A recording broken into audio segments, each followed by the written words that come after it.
Got it kind of cleaned up, and let's tear into it. See what this thing looks like. Alright, so here's where we are so far. Got the valve body off, still have the separator plate on there. I'll wait to take that off.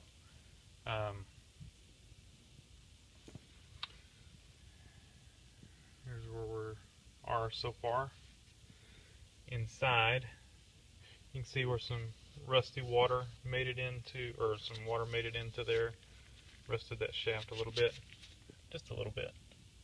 So I'm glad I went ahead and tore into this thing. Otherwise, it's looking pretty clean. You can see that fluid's not the reddest. It's definitely got some miles on it. It could have some burnt clutches in it, but it's not terrible. So let's get it further apart and see what it looks like on down inside. Alright, clutch is in it, the direct drum is done. So I'm going to set it aside. I put it on the pump and put pressure, 30 pounds of pressure to this port, and the piston is working. It's not leaking or anything, so we're good. It's compressing the clutches. I did all that. I checked it before put the clutches in it too, but just as a final check, once I got the clutches in, I made sure it still worked. So we are ready to move on. I think we're going to do the let's see, we will go with the forward clutch. Yeah, and this one's got the input shaft, so that's going to be fun right there. Might try to find something with a hole in it to work on it. Alright, so rebuilding the forward clutch. I've done the piston, took the snap rings out, again used these. I don't know, it seems quicker than C-clamps.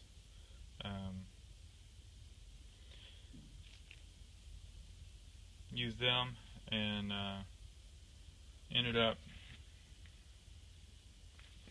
got that out, put new seals in the little piston here, and getting it all back together.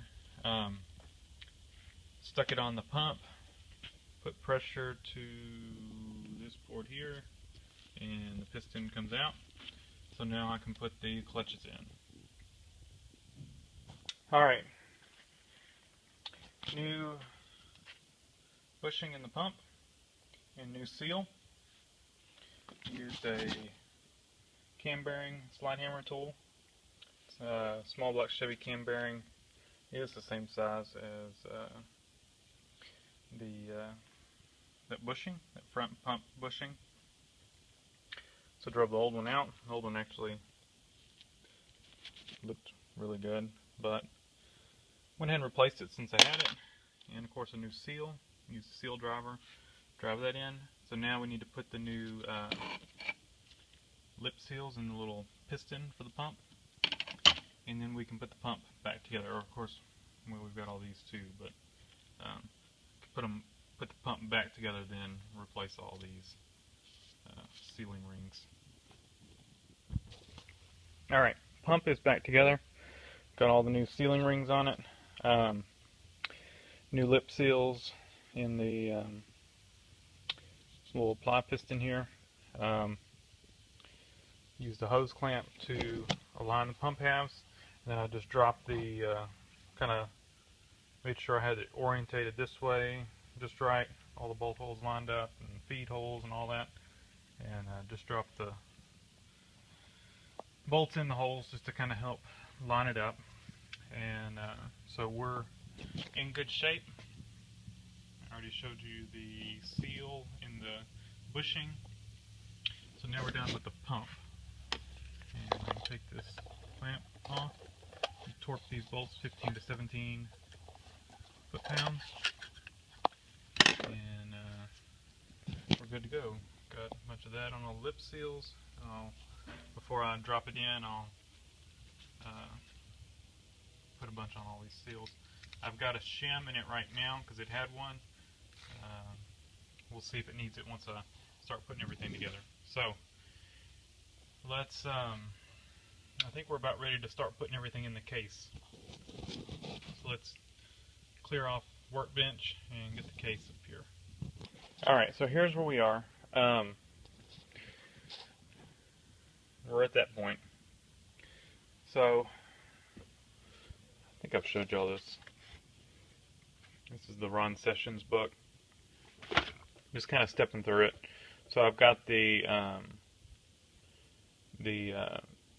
anti-clunk spring in, and now our next step would be the Sun Gear drive shell,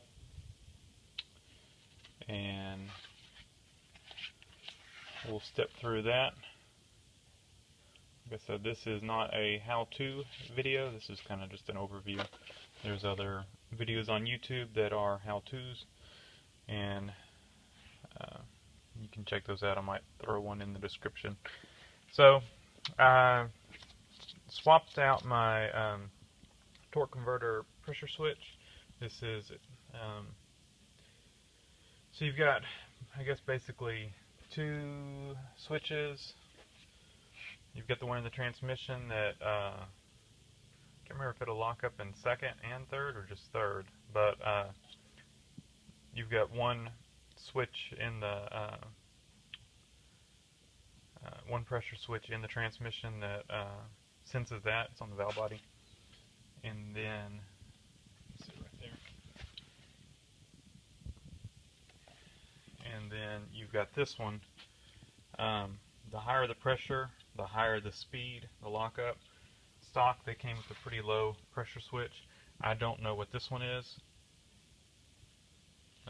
Tried to get it clear, or where I could read it, and I can't. It was like 225 or something, but it's going to be the part number, not the pressure. Used to, they would have a number on here, you know, like 40 or 30 or something, you know. Stock, they came pretty low, so it would lock up real early. Works out a little better if you lock it up later. And I remember when we rebuilt that one like 20 years ago, we put a higher pressure switch in it to make it lock up later. So I just swapped this switch over out of my other transmission. Had a one of these oil cinder sockets, but it didn't fit. It's too close to the case of the transmission, so I just ground it down so it would fit. And let's get the sun shell in.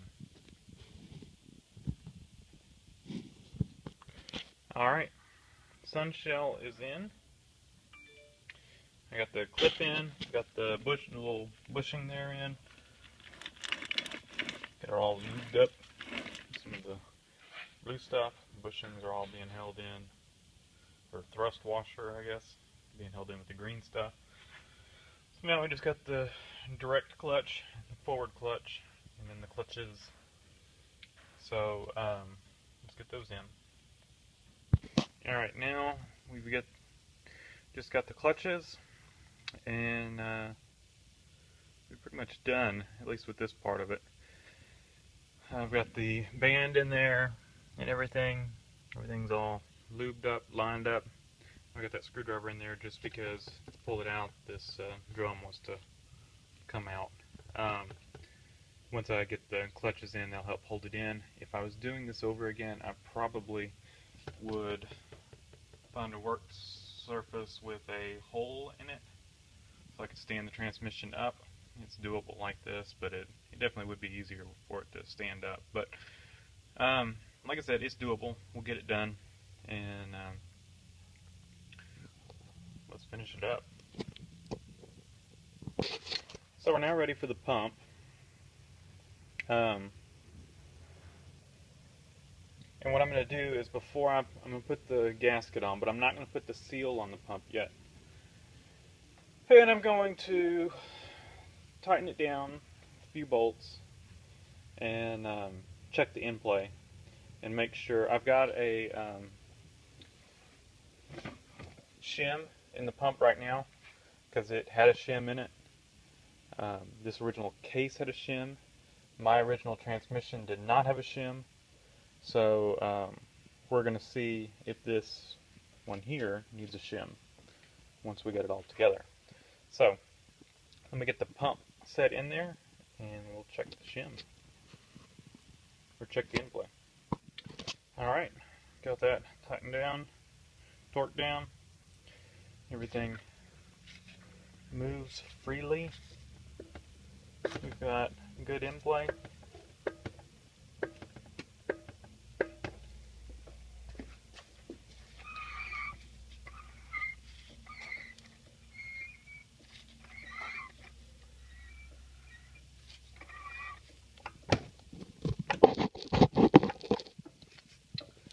So, let me take the pump back off, put the O-ring on it, and we'll tighten it down for good.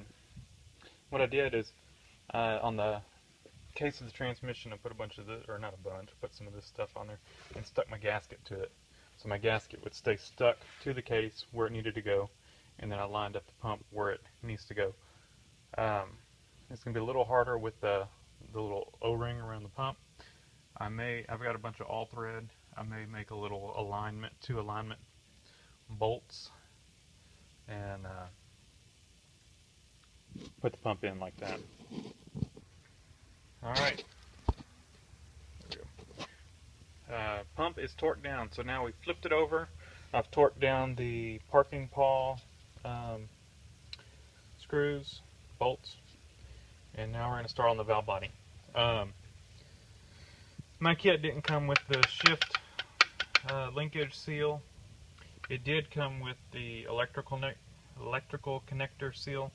I tried just a little bit to get this plug out, and it seems like it would break. So it's in there very tight, and I'm just going to leave it.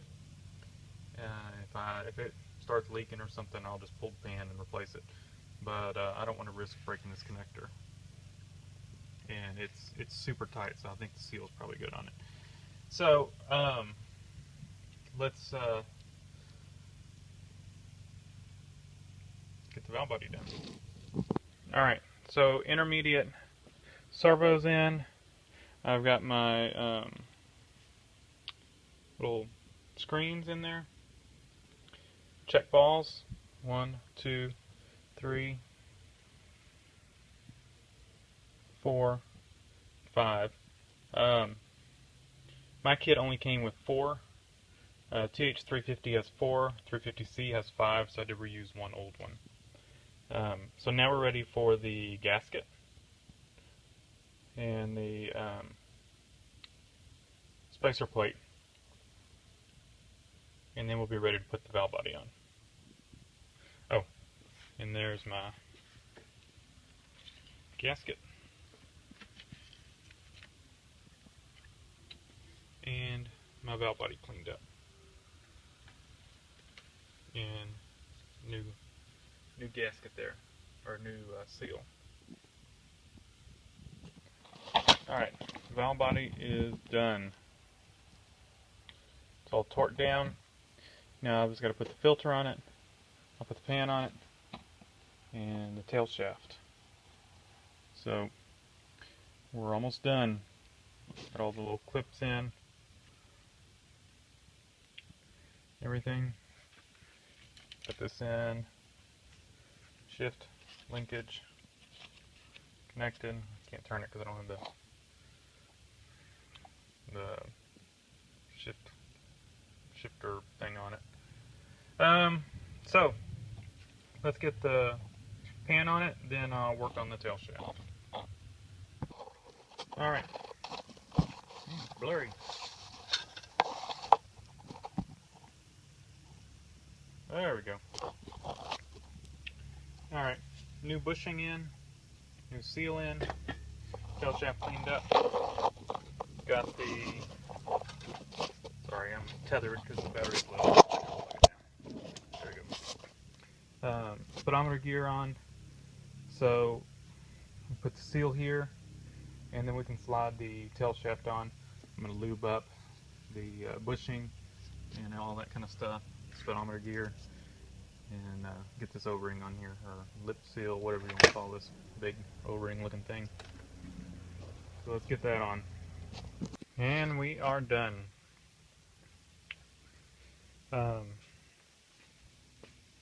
We've got the vacuum modulator in.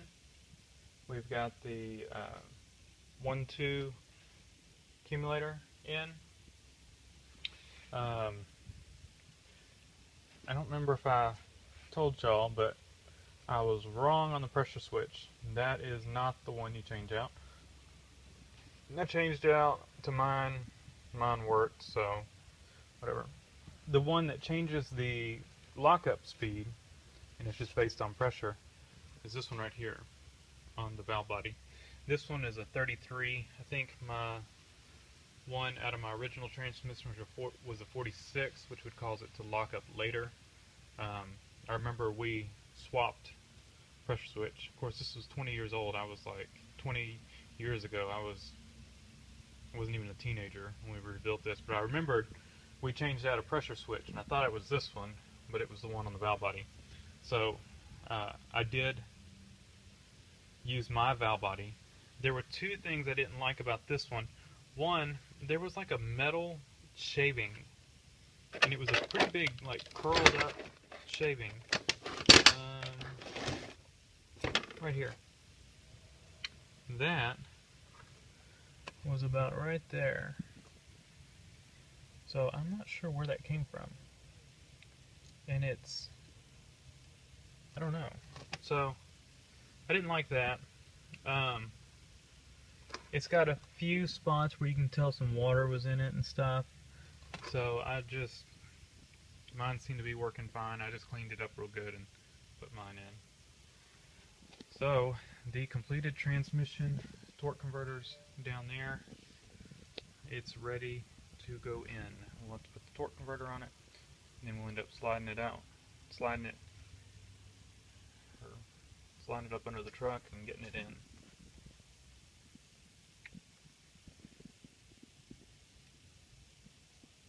Oh, gotta put that back on. So I think we're going to call this the end of this video, and the next set we'll be putting it back in the truck. Thanks for watching.